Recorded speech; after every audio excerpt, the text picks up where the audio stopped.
అన్నదాత అన్నదాత మీ అన్నదాత, చెమటోడ్చి ఆహారాన్నందించే రైతన్నా, అనునిత్యం నీ కండదండగా నిలిచే నేస్తం ఎవరన్నా. అన్నదాత అన్నదాత మీ అన్నదాత.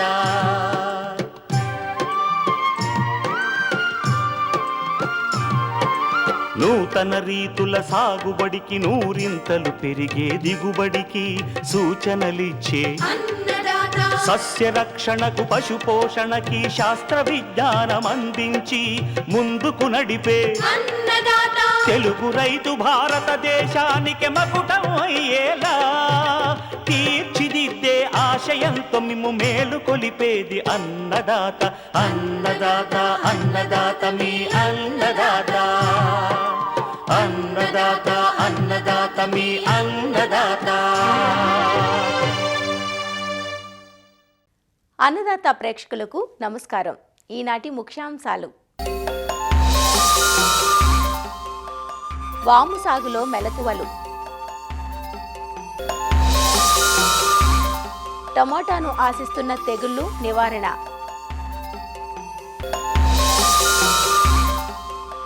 బొప్పాయి సాగు వివరాలు.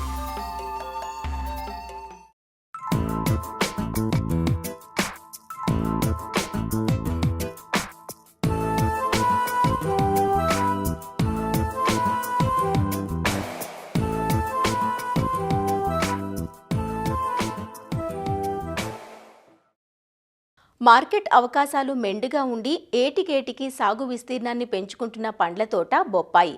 ఒకప్పుడు పెరటికే పరిమితమైన ఈ పంట అధిక దిగుబడిని, ఆకర్షణీయమైన పండ్లనిచ్చే రకాలు అందుబాటులోకి వచ్చాక తోటలుగా విస్తీర్ణం పెంచుకుంటోంది. ఒకసారి నాటాక 6 నెలల మొదలు 2 సంవత్సరాల వరకు నిరంతరాయంగా దిగుబడినిస్తాయి. అయితే ఇటీవలి కాలంలో చాలామంది రైతులు ఏడాదిన్నర వరకే తోటల సాగును పరిమితం చేస్తున్నారు. దీనికి ప్రధాన కారణం వైరస్ తెగుళ్లు. ఒకసారి ఆశించాయంటే త్వరితగతిన వ్యాపించి తోటలను పనికిరాకుండా చేస్తూ కంటకప్రాయంగా మారిన ఈ వైరస్ తెగుళ్లను అధిగమిస్తూ బొప్పాయి సాగులో పాటించాల్సిన శాస్త్రీయ యాజమాన్య పద్ధతులు తెలియజేస్తున్నారు వైఎస్ఆర్ ఉద్యాన విశ్వవిద్యాలయం పార్వతీపురం ఉద్యాన కళాశాల అసిస్టెంట్ ప్రొఫెసర్ డాక్టర్ హిమబిందు. బొప్పాయి ఉష్ణకాల వాతావరణంలో పండుతుంది. దీనికి కావలసిన నేలలు నీరు నిల్వని సారవంతమైన ఎర్రగలప నేలలు, తేలికపాటి నల్ల భూములు అనుకూలమైనవి.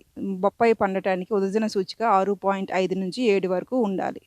బొప్పాయిలో రకాలు చూసుకుంటే కో3, కో5, కో7, పూసా డెలిషియస్, పూసా మెజెస్టిక్, అర్కా ప్రభాత్ వీటిని పండించడం వల్ల రైతులు అధిక దిగుబడి సాధిస్తారు.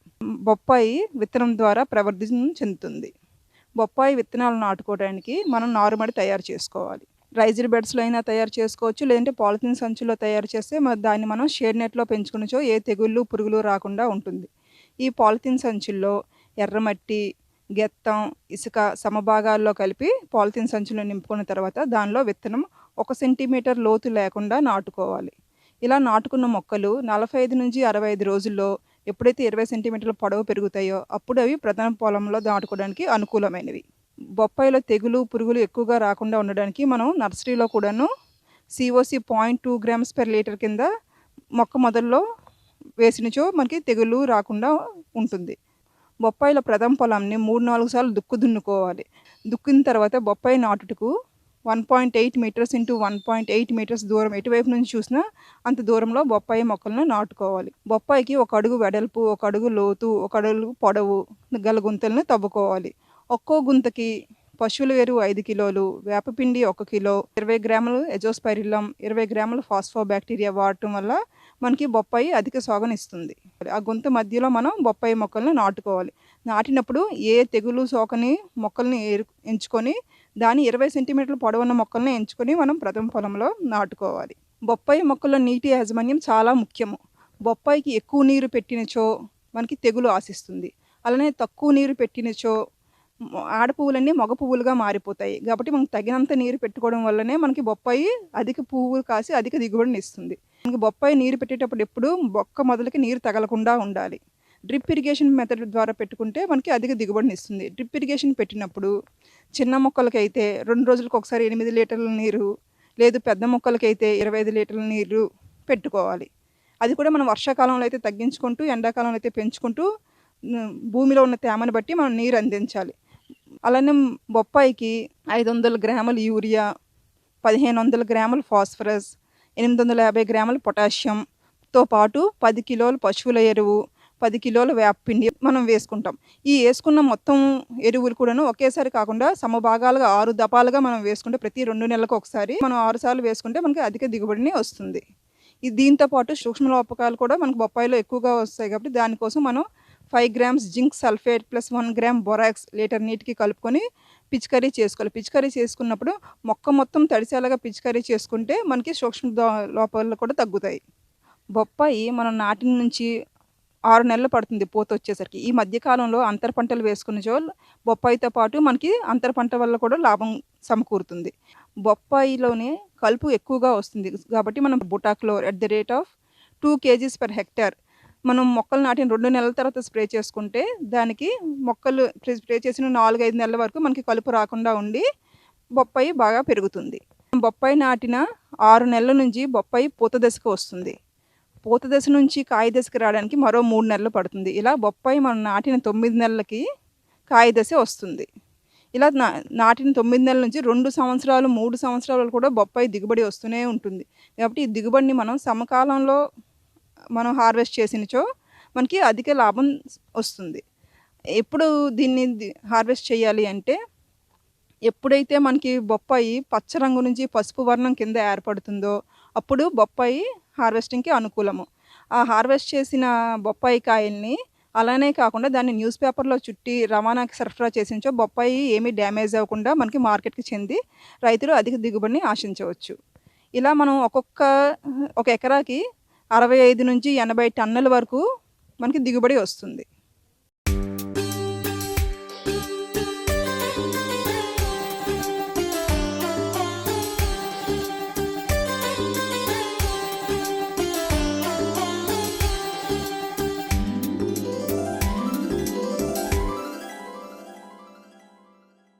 కూరగాయ పంటల్లో టమోటాను అధిక విస్తీర్ణంలో సాగు చేస్తారు. సెప్టెంబర్ మాసంలో కురిసిన అధిక వర్షాలకు చాలా ప్రాంతాల్లోని టమోటో పైరులో తెగుళ్ల నష్టం ఎక్కువగా ఉంది. ముఖ్యంగా శిలీంధ్రపు తెగుళ్లైన ఆకుమచ్చ, ఆకుమాడుతో పాటు వైరస్ తెగుళ్లైన ఆకుముడత, టాస్పో వైరస్గా వ్యవహరించే మచ్చలవాడు తెగులు నష్టాన్ని తోటల్లో గమనించారు.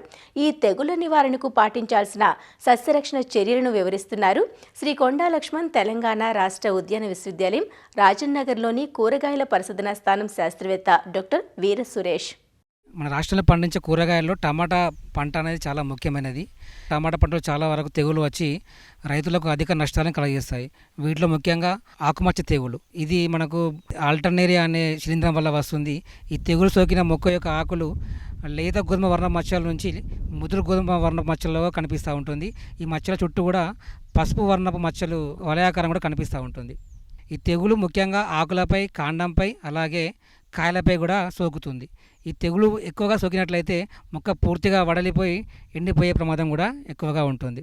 దీన్ని నివారించుకోవడానికి ముందుగా విత్తన శుద్ధి చేసుకోవాలి. థైరామ్ లేదా క్యాప్టాన్ 2 నుంచి 3 గ్రాములు 1 కిలో విత్తనానికి పట్టించి మనం విత్తుకుంటే ఈ తెగులు ముందుగా రాదు. ఒకవేళ పొలంలో కనుక వచ్చినట్లయితే కార్బండజిమ్ 1 గ్రాము, అలాగే మ్యాంకోజెబ్ 2.5 గ్రాములు లేదా క్లోరోథలోనిల్ 2 ml 1 లీటర్ నీటికి కలిపి పిచికారీ చేసుకోవాలి. ఒకవేళ ఈ తెగులు ప్రతి సంవత్సరం కనుక వచ్చినట్లయితే దాని క్రాప్ రొటేషన్ అంటే పంట మార్పిడి పద్ధతి పాటించుకొని కూడా దీన్ని నివారించుకోవడానికి అవకాశం ఎక్కువగా ఉంటుంది. అలాగే ఈ వర్షాకాలంలో మనకు ఎక్కువగా వచ్చే తెగులలో ఆకుమాడు తెగులు, ఇది ఫైటోప్తెరా అనే భూమిలో ఉండే శిలీంధ్రం వల్ల వస్తుంది. ఈ తెగులు ముఖ్యంగా ఆకులపై, కాండంపై, అలాగే కాయలపై కూడా సోకుతుంది. లేత నుంచి ముదురు గోధుమ వర్ణ మచ్చలు పూర్తిగా ఆకులపైన, కాండంపైన చేరి మొక్క కూడా పూర్తిగా కుళ్ళిపోయి ఎండిపోతూ ఉంటుంది. దీన్ని నివారించుకోవడానికి మ్యాంకోజెబ్ 2.5 గ్రాములు ముంజాగ్రత్త చర్యగా స్ప్రే చేసుకోవాలి. ఒకవేళ వ్యాధి కనుక ఎక్కువగా ఉన్నట్లయితే మెట్లాక్సిల్ 2 గ్రాములు 1 లీటర్ నీటికి కలిపి పిచికారీ చేసుకున్నట్లయితే దీన్ని నివారించుకోవచ్చు. ఇంకా ఈ మధ్యకాలంలో టమాటా పంటలు ఎక్కువగా వైరస్ తెగులు అనేవి చాలా ఎక్కువగా వస్తున్నాయి.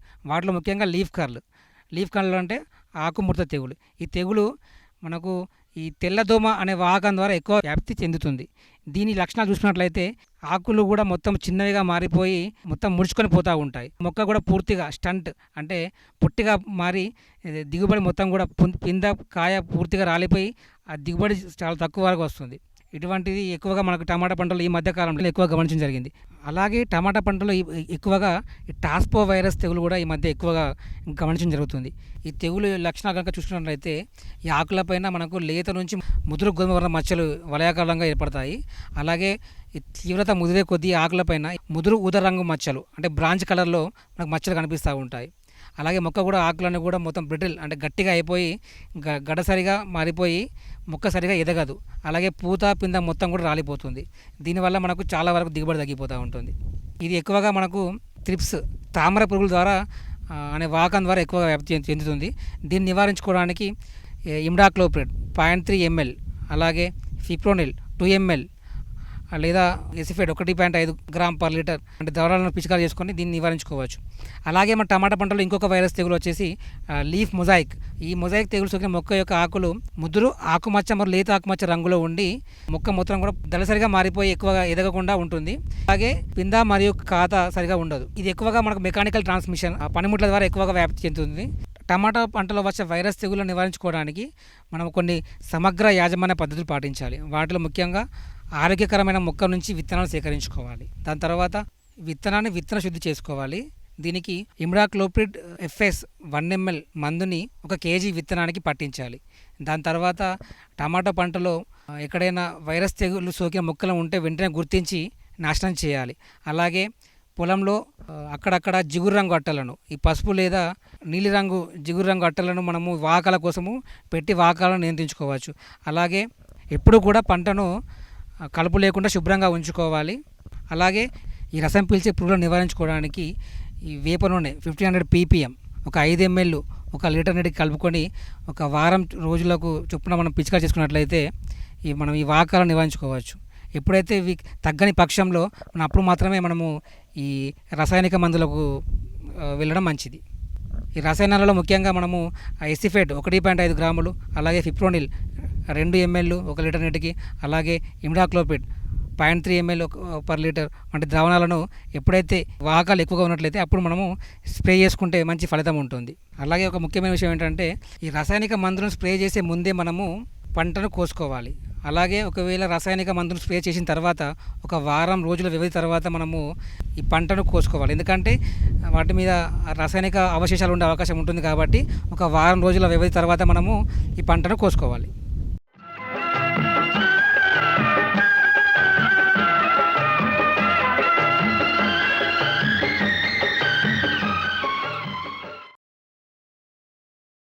అన్నదాత టోల్ ఫ్రీ నంబర్ ద్వారా పంటల సాగులో రైతులు లేవనెత్తే సందేహాలకు దృష్టిరూపం మీకోసం. పసుపు ఆకులపై మచ్చలు కనిపిస్తున్నాయి, అలాగే దుంపలో పురుగులుంటున్నాయి, నివారణ తెలియచేయండి అని అడుగుతున్నారు మహబూబాబాద్ నుంచి సంజీవ్ రెడ్డి. ముఖ్యంగా పసుపులో ప్రస్తుతం అక్టోబర్ నవంబర్ మాసాల లోపల గడ్డ ఊరే దశలో ఉంటుంది. ప్రస్తుత పరిస్థితుల లోపల గడ్డ ఊరుతుంది కాబట్టి మొక్కను ఏమాత్రం డిస్టర్బ్ చేయకుండా పైన ఆకులకు ఎలాంటి తెగుళ్ళు రాకుండా కనుక మనం యాజమాన్య పద్ధతులు చేపట్టినట్లయితే మనకు గడ్డ బాగా ఊరేందుకు అవకాశం ఉంది. ఇంకా కూడా మనం ఫర్టిలైజర్స్ కంటిన్యూ చేసుకుంటూ పోవడం కూడా కరెక్ట్ కాదు మనకి. సో దాదాపు వేయాల్సినటువంటి ఎరువులన్నీ కూడా రైతు సోదరులు వేసే ఉంటారు. అయితే ప్రస్తుతం ఆకుల మీద ఆకుమచ్చ అంటే ఈ లీఫ్ స్పాట్ అని లీఫ్ బ్లాచ్ అని ఇలాంటి తెగులు ఆశించి నష్టపరుస్తూ ఉన్నాయి. వెంటనే మామూలుగా ఈ M45 కార్బండిజం ఈ 2 కలిసినటువంటి మందులు 1 లీటర్కి 2 గ్రాముల చొప్పున థయోఫినట్ మిథైల్ 1 నుంచి 1.5 మిల్లీలీటర్లు 1 లీటర్కి, దాంతో పాటుగా ఒక స్టిక్కర్ అంటే మామూలుగా ఆకును మందు ద్రావణం అతికి ఉండేటట్టు ఒక స్టిక్కర్ కనుక కలిపి పిచికారీ చేసుకోవాలి. కనీసం 2 నుంచి 3 సార్లు వారం వ్యవధితోటి కొట్టాలి మనం. అదేవిధంగా ఇది గాలి ద్వారా కూడా వ్యాప్తి చెందుతుంది కాబట్టి మనకి ఎక్కువ తెగులు కనుక ఆశించి ఉన్నట్లయితే వాటిని మనం వెంటనే కొడవలతో కట్ చేసి వాటిని భూమిలో పాతిపెట్టి మనం మట్టి కప్పేయాలి. అదేవిధంగా అక్కడక్కడ దుంపకుళ్ళు కూడా ఆశించి నష్టపరుస్తామని తెలుస్తుంది. దుంపకుళ్ళు కనుక ఆశించినట్లయితే మనం దాన్ని మొగిని పీకినట్లయితే ఊరికనే ఊసొస్తుంది మనకు. అయితే దుంపకుళ్ళు అనేది 2 రకాలుగా ఉంటుంది. జనరల్గా దుంపకుళ్ళు వచ్చిన తర్వాత అది కుళ్ళిపోతుంది కాబట్టి దాని లోపల కొన్ని పురుగులు చేరుతాయి దాంట్లో. కాబట్టి రైతు సోదరులకి ఏంటంటే అది పురుగుతోటి వచ్చిందా, పురుగు మందు కొట్టాలా లేదా తెగులు మందు కొట్టాలనే కొంత సందిగ్ధం ఉంటుంది. దుంపకుళ్ళు నివారణ కొరకు ఒక్క పద్ధతి కాకుండా సమగ్ర పద్ధతులు కనుక పాటించినట్లయితే మనం నివారించవచ్చు. మొదటిగా పద్ధతి ఏంటంటే కార్బోఫ్యూరాన్ గ్రాన్యూల్స్. మామూలుగా ఎక్కడైతే దుంపకుళ్ళు ఆశించిందో ఆ మొక్కకి దాని చుట్టూ ఒక చాపంత వెడల్పు ఉండేటువంటి మొక్కలకు గ్రాన్యూల్స్ వేసి నీళ్ళు పెట్టినాం అనుకోండి, మంచి గ్రాన్యూల్స్ అని కరిగిపోతాయి. ఈ దుంప కుళ్ళు ద్వారా వచ్చినటువంటి పురుగులను అంటే బియ్యపు గింజ లాంటి సైజులో ఉంటాయి అవి, వాటిని మనం సమర్థవంతంగా అరికట్టవచ్చు. మనం దాంతోపాటే మనం చెప్తా ఉన్నాం, ఎప్పుడు యూరియా వేసినా కూడా పసుపు లోపల తప్పనిసరి వేప పిండి కలిపి వేయాలి యూరియాలో. ఎందుకంటే ఒకటి యూరియా వినియోగ సామర్థ్యం పెరుగుతుంది, రెండోది ఏంటంటే దుంపకొల్లుతో పాటు వచ్చేటువంటి పురుగును కూడా చంపుతుంది ఈ వేపపిండి. కాబట్టి దాన్ని కూడా మనం తప్పనిసరిగా పాటించాలి రైతు సోదరులు. అదేవిధంగా దుంపకుళ్ళు కారణం శిలీంధ్రాలను నివారించాలనుకున్నప్పుడు దానికి ఒకటే మందు ఏంటంటే కాపర్ ఆక్సీక్లోరైడ్ అనేటువంటి మందు. అంటే 1 లీటర్కి 3 గ్రాముల చొప్పున కలిపి దుంప చుట్టూ కుమరిచ్చినట్లయితే బాగా భూమి అంతా తడుస్తుంది. దాని ద్వారా కూడా మనం దుంపకులను సమర్థవంతంగా అరికొట్టచ్చు. ముఖ్యంగా మందుల మీద శ్రద్ధ కంటే కూడా ఆ మందు కొట్టే విధానం కానివ్వండి, దానికి మందు చేరుతుందా లేదా అనేటువంటి ఆలోచన, కాబట్టి వాటిని రైతు సోదరులు దృష్టిలో పెట్టుకుని చేయాలి. అయితే ఇట్లా ఆశించిన పంటల నుంచి మళ్ళీ విత్తనాన్ని కలెక్ట్ చేసి నెక్స్ట్ పంటకు వాడుకోకుండా నెక్స్ట్ మళ్ళీ పసుపు వేసుకోవాలనుకున్నప్పుడు వీటి నుంచి కాకుండా ఇలాంటి చీడపీడలు ఆశించని విత్తనాన్ని తీసుకోవాలి, దాన్ని విత్తన శుద్ధి చేసి మళ్ళీ వాడాలి. ఇట్లా చేసినట్టయితే వచ్చే రోజులలో ఇలాంటి ఇబ్బందులు లేకుండా ఉంటాయి.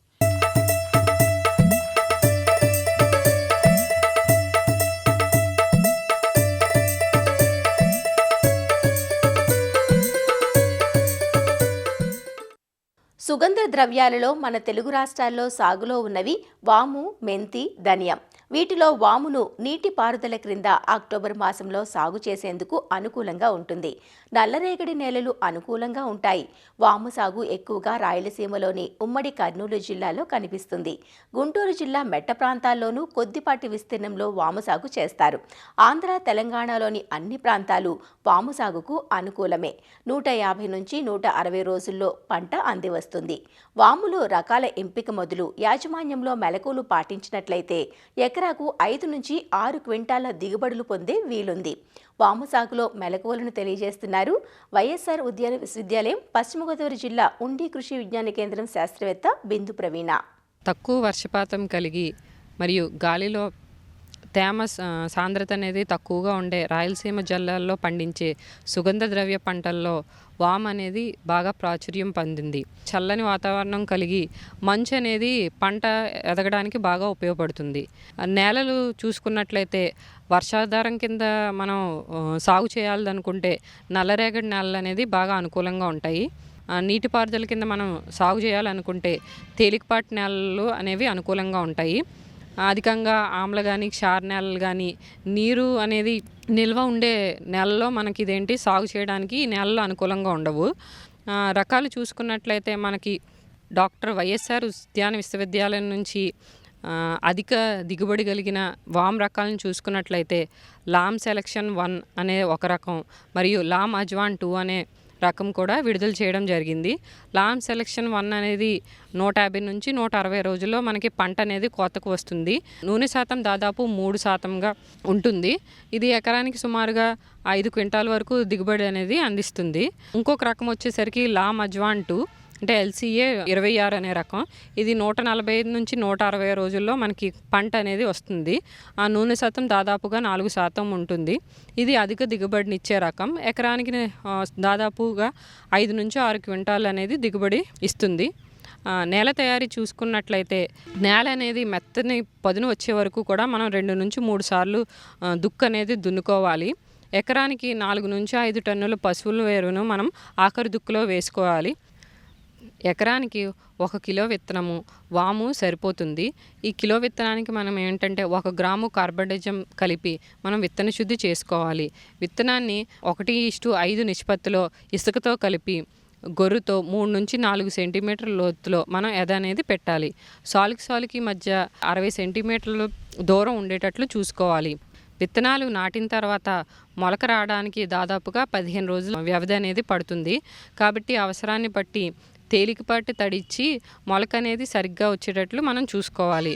మొలక వచ్చిన తర్వాత 2-3 ఆకుల దశలో సాళ్ళల్లో మొక్కల మధ్య దూరం అనేది 20 సెంటీమీటర్లుగా ఉండేటట్లుగా మనం థిన్నింగ్ అనేది తీసుకోవాలి.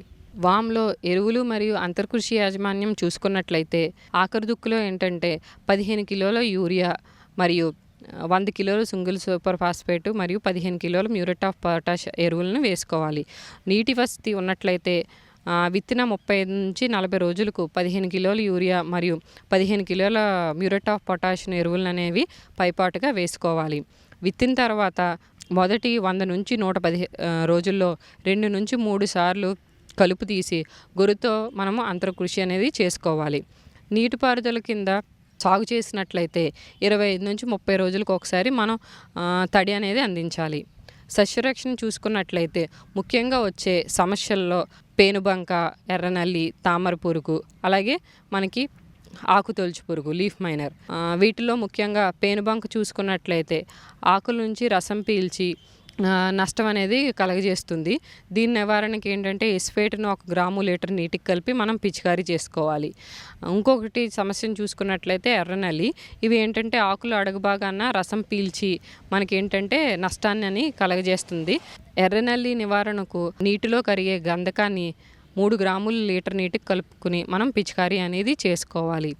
ఇదే కాకుండా లీఫ్ మైనర్ అనేది ఈ పురుగులు ఏంటంటే లార్వాలు ఆకులను తొలిచివేయడం వల్ల ఆకులు ఎర్రబారిపోయి ముడుచుకుపోతున్నాయి. వీటి నివారణకు వేప నూనె 5 మిల్లీలీటర్లు లీటర్ నీటికి కలుపుకుని మనం పిచికారీ చేసుకోవాలి. తెగుళ్ళ సమస్యలను చూసుకున్నట్లయితే ముఖ్యంగా వచ్చేది బూడిద తెగులు, అదేవిధంగా ఇంకొకటి ఎండు తెగులు. బూడిద తెగులు వల్ల ఆకులపై తెల్లటి బూడిద వంటి మచ్చలు ఏర్పడతాయి. ఈ తెగులు నివారణకి ఏంటంటే మనం కెరటెన్ 1 మిల్లీలీటర్ లేదా కార్బండిజం 1 గ్రాము లీటర్ నీటిలో కలుపుకొని మనం పిచికారీ అనేది చేసుకోవాలి. ఈ మధ్య కాలంలో ఎక్కువగా చూస్తున్న సమస్య వచ్చేసరికి ఎండు తెగులు. అంటే ఈ ఎండు తెగుల్ని మనం మాత్రం తప్పనిసరిగా పంట మార్పిడి అనేది చేయడం వల్లే ఎండు తెగుల్ని మనము నివారించుకోవచ్చు. అదేవిధంగా విత్తన శుద్ధి మాత్రం తప్పనిసరిగా చేసుకుని మనం ఎండు తెగులు అనేది రాకుండా వామ పంటను పండించుకోవచ్చు. పూత వచ్చిన తర్వాత గింజ ఎదిగే దశలో 319 కానీ 13-0-45 కానీ 5 గ్రాములు లీటర్ నీటికి కలుపుకుని మనం పిచికారీ చేసినట్లయితే గింజ బాగా కట్టి మనకి గింజ అభివృద్ధి బాగా జరిగి దిగుబడి అనేది ఎక్కువగా వస్తుంది. ఈ పంట అనేది జనరల్గా 140 నుంచి 165 రోజుల్లో కోతకు అనేది వస్తుంది. గింజలు ఎప్పుడైతే గోధుమ రంగులోకి మారి పరిపక్వ దశకు వచ్చినప్పుడు మనకి గింజలు రాలకుండా మొక్కలను అనేది పీకేయడం కానీ కోయడం కానీ చేసుకోవాలి.